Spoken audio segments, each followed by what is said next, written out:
કે પરિવારમાં આપણે એવી રીતે રહેવું, વિચારવું, બોલવું, સમજવું, વર્તવું કે પરિવારનો સંપ તૂટે નહીં. તોડતા બધાને આવડે છે પૃથ્વી પર, સમૂહ રાખતા, જોડતા એ બહુ ઓછા લોકોને આવડે છે. આપણે એમાંના એક થવાનું છે કે આપણે આપણા પરિવારને સાચવી શકીએ, રાખવી શકીએ અને સમૂહમાં જીવી શકીએ. અંગ્રેજીમાં એક કહેવત છે, if you have won the whole world but if you have lost your family you will be tagged as a loser, not a winner. તમે નોકરી, ધંધો, વેપાર કરીને આખી પૃથ્વીને જીતી લો, 200-500 કરોડનું ટર્નઓવર કરો, પણ તમારા પરિવારમાં વિખવાદ હોય, ઝઘડો હોય, ડિવોર્સ હોય, સંતાનોમાં એકબીજા પ્રત્યે અભાવ હોય, પતિ પત્નીને ના બનતું હોય, મા બાપથી તમે અલગ રહેતા હો અને કઈ અણબનાવ હોય, તો સમજવાનું કે તમે જીવનમાં લૂઝર છો, તમે વિનર નથી. અગેન હાર્વર્ડ યુનિવર્સિટીની વાત આપણે પહેલા કરી તે the greatest joy is family joy. અત્યારે છે ને સમાજમાં 3 પ્રકારના પરિવાર છે. એક જોઈન્ટ પરિવાર છે જેમાં 3 પેઢી સાથે રહેતા હોય, એ સૌથી શ્રેષ્ઠ અને સુખી પરિવાર છે.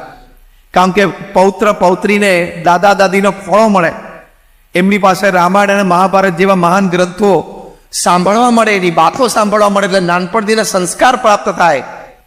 અને જ્યારે જ્યારે પણ નાના બાળકો રમીને કે સ્કૂલેથી પાછા આવે ત્યારે દાદા દાદી ઘરમાં હોય એટલે ખૂબ પ્રેમ મળે. તમારામાંથી ઘણા બધા જોઈન્ટ પરિવારમાં રહેતા હશે, બધાને અભિનંદન છે. પણ કદાચ આજના જમાના પ્રમાણે સ્પેસ કન્સ્ટ્રેન્ટ હોય, ફ્લેટ નાના હોય, બધા ભેગા ના રહી શકતા હોય અને વ્યવસ્થાની દ્રષ્ટિએ જુદા પડવું પડે એવું હોય, એ અલગ વાત છે.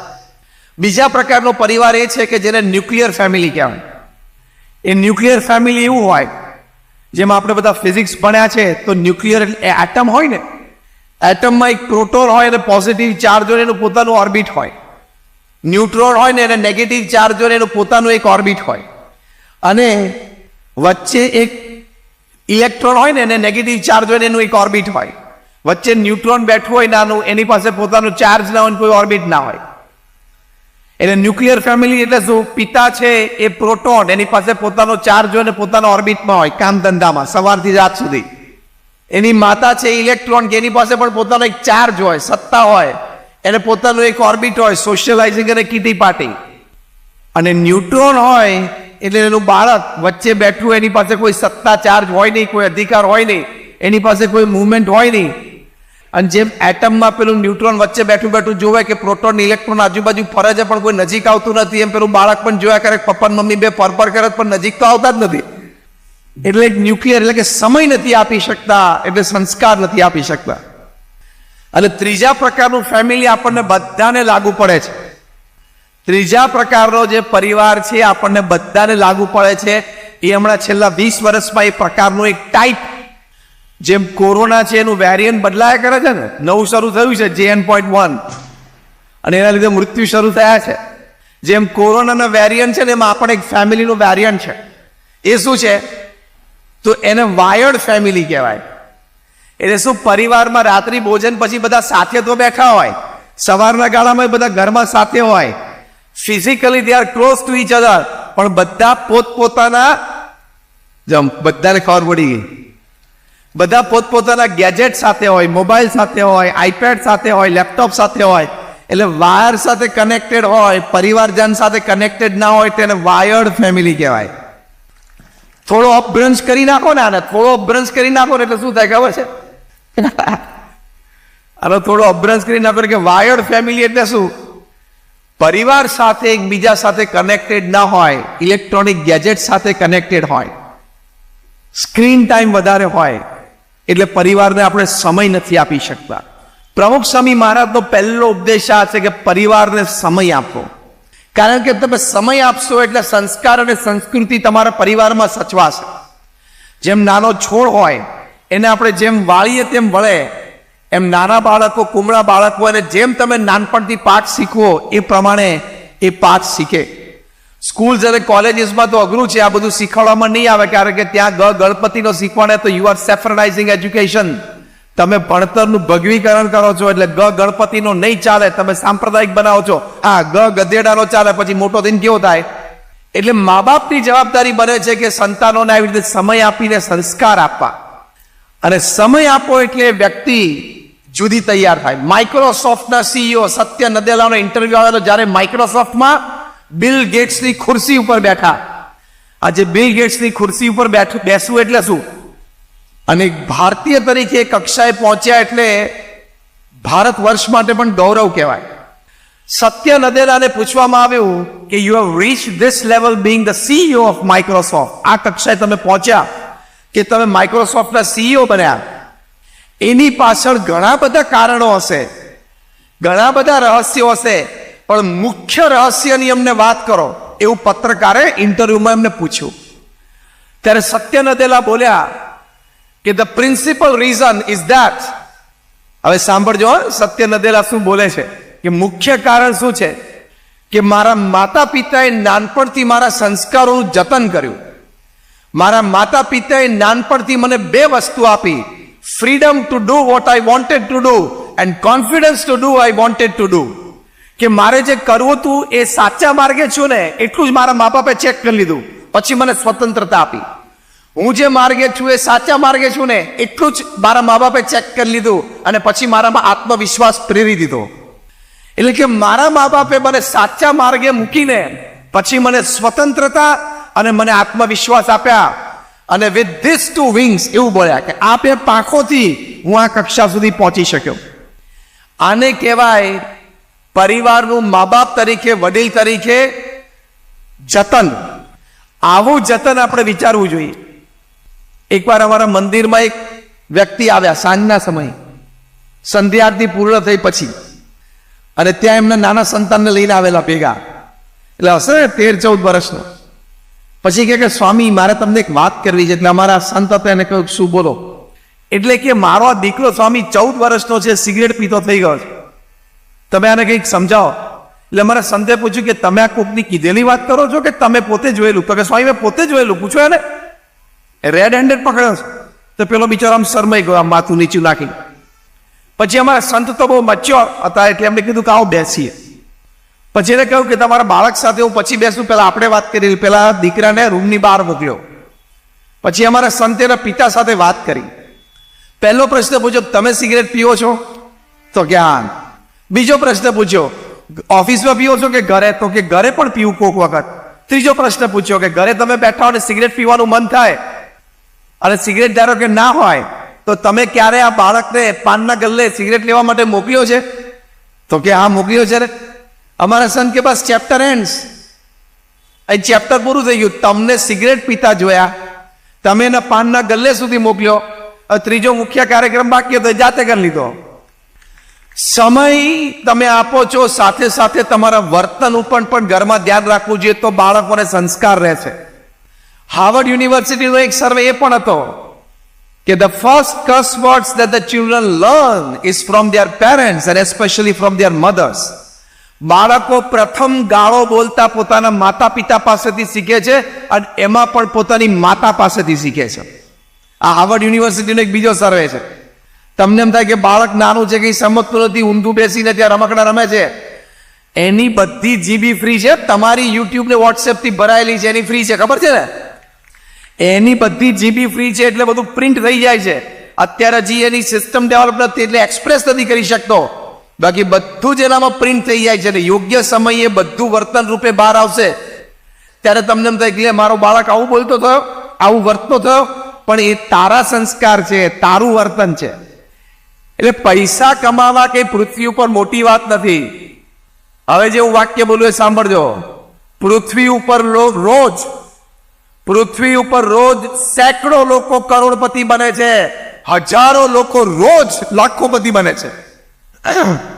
પૃથ્વી ઉપર રોજ દર 24 કલાકે સેંકડો લોકો કરોડોપતિ બને છે અને રોજ 24 કલાકમાં હજારો લોકો લાખોપતિ બને છે.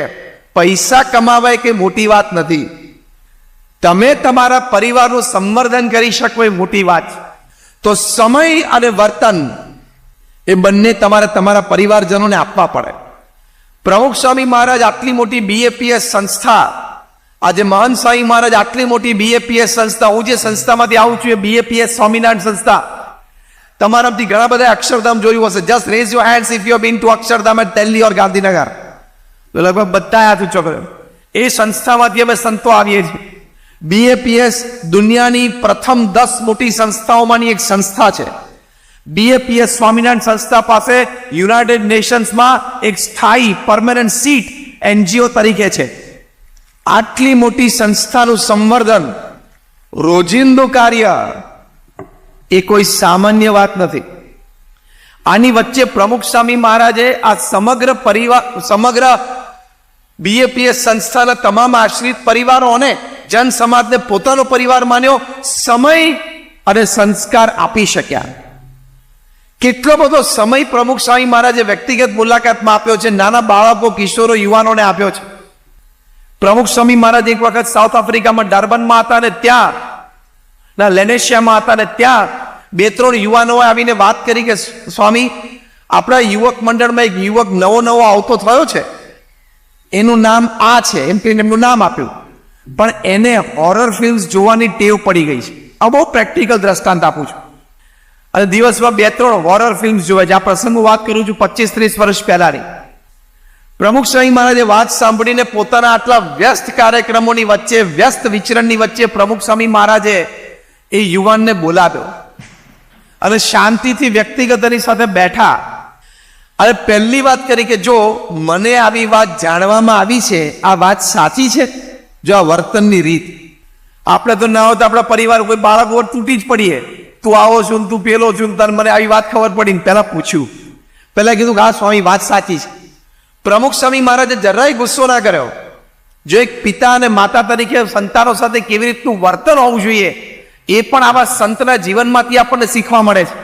પ્રમુખ સ્વામી મહારાજે યુવાનને પ્રેમથી સમજાવ્યો કે જો તારી યુવાન અવસ્થા છે, અત્યારે તારે વિદ્યાભ્યાસનો સમય છે, તું કોલેજમાં જાય છે, તને સારો કોર્સ હાથમાં આવ્યો છે, એટલે સારી લાઈન હાથમાં આવી છે, તું સારું ભણીશ, તારા પરિવારનું પણ તારે બેકગ્રાઉન્ડ સારું છે, તો ભવિષ્યમાં તારા લાભાર્થે છે, તારા પરિવારના લાભાર્થે છે, સમાજના લાભાર્થે છે.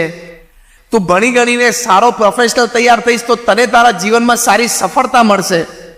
માટે આવી ખોટી આદત રાખીને તું જીવન બરબાદ ના કરીશ.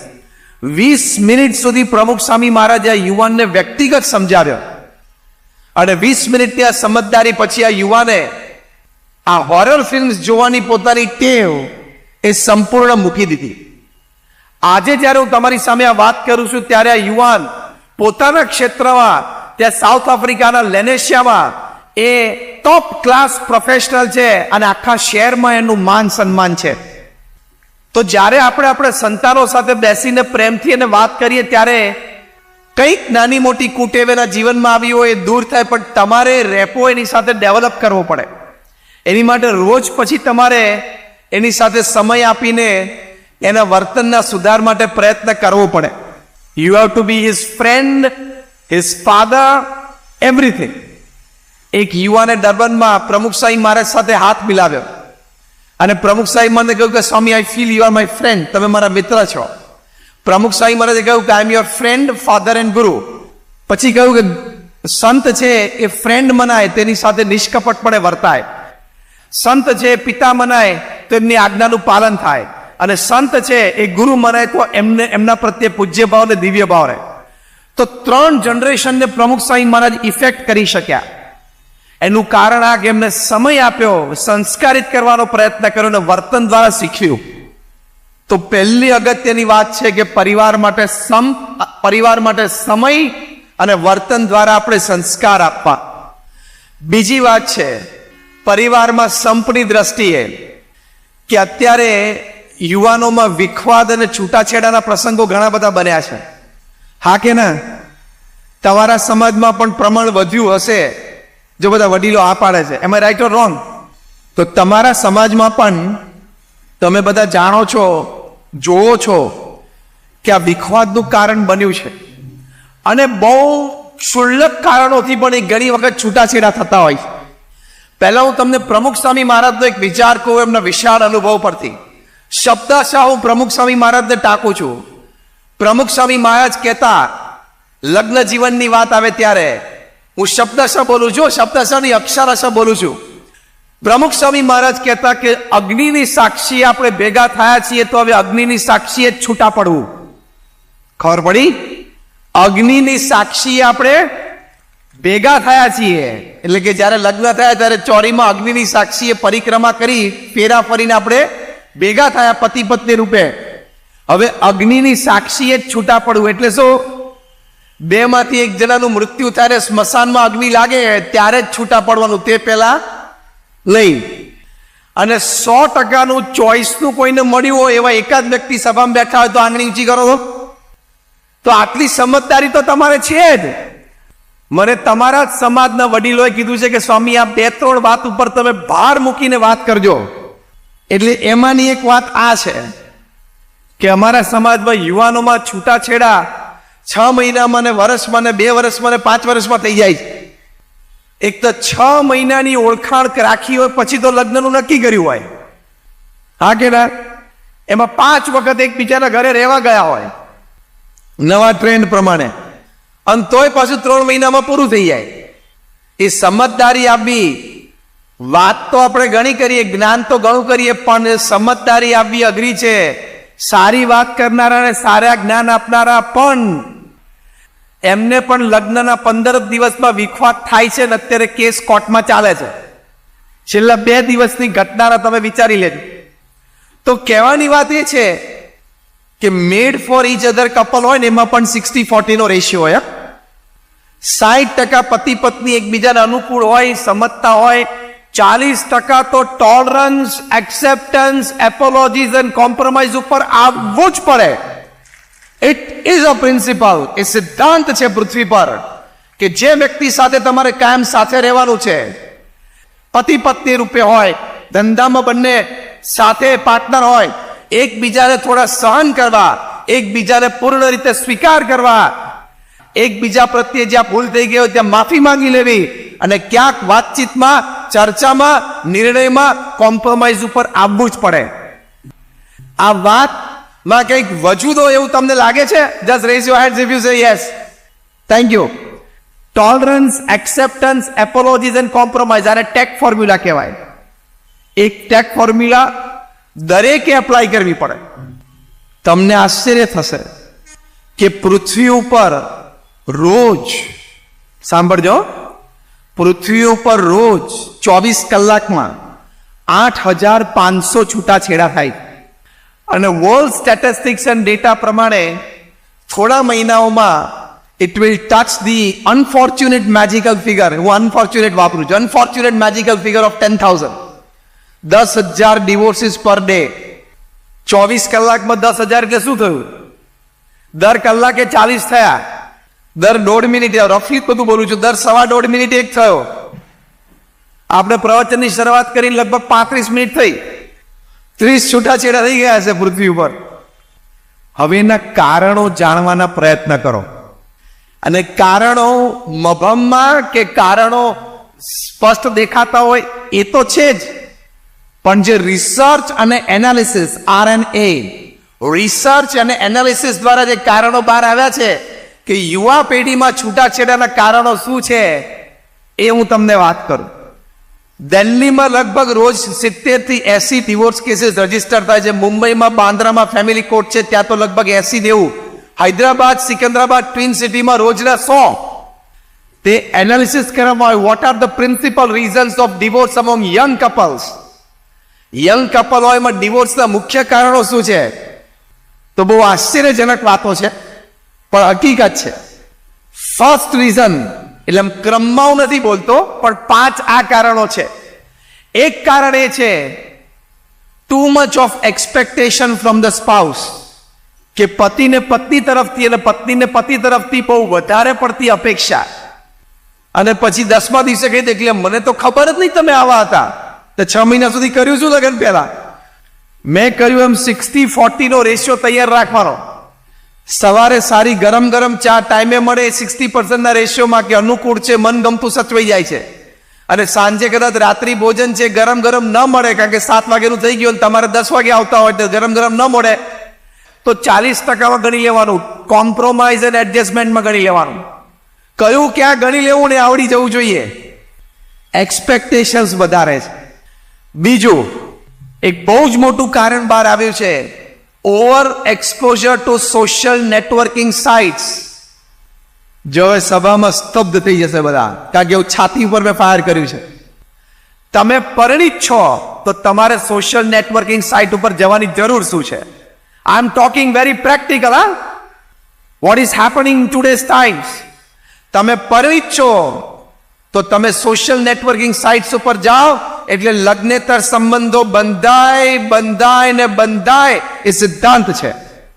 તમે સોશિયલ નેટવર્કિંગ સાઇટ ઉપર જઈને તમે અહીંયા રાયપુરમાં બેઠા હો, ભારતમાં ક્યાંક બેઠા હોય, એમાં કોઈક વિયેટનામમાં બેઠું છે, કોઈક ઓસ્ટ્રેલિયામાં બેઠું છે, એની સાથે ચેટિંગ કરવાની જરૂર શું છે? તમારે કરો છો તો મહામૂર્ખ છો, તમે પારિવારિક મૂલ્ય સમજ્યા નથી. અને સામેવાળી વ્યક્તિ પણ આઈડેન્ટિટી છુપાવીને વાતો કરે છે, ખબર છે ને? હા કે ના? આઈડેન્ટિટી શું, જેન્ડર છુપાવીને વાતો કરે છે, હા કે ના? એ તો આધાર કાર્ડ લિંક થશે ને, આધાર કાર્ડ લિંક થશે ત્યારે ખબર પડશે કે હું 2 વર્ષથી જેની સાથે કોઈ પિંકી સમજીને ચેટ કરતો હતો એ તો રગો હતો. લિંક થશે, ભારત સરકાર કરશે. You are making the biggest mistake of your life. You are proving yourself to be the most foolish person upon this earth. તમે સોશિયલ નેટવર્કિંગ સાઇટ ઉપર જાઓ છો એક પરિણિત વ્યક્તિ તરીકે, પુરુષ હોય કે સ્ત્રી, પતિ હોય કે પત્ની, એ તમારા જીવનની સૌથી મોટી ભૂલ છે અને તમે તમારી જાતને પૃથ્વીના સૌથી મોટા મૂર્ખ તરીકે સાબિત કરી દીધા. આ પણ સંબંધોમાં વિખવાદનું બહુ જ મોટું કારણ છે.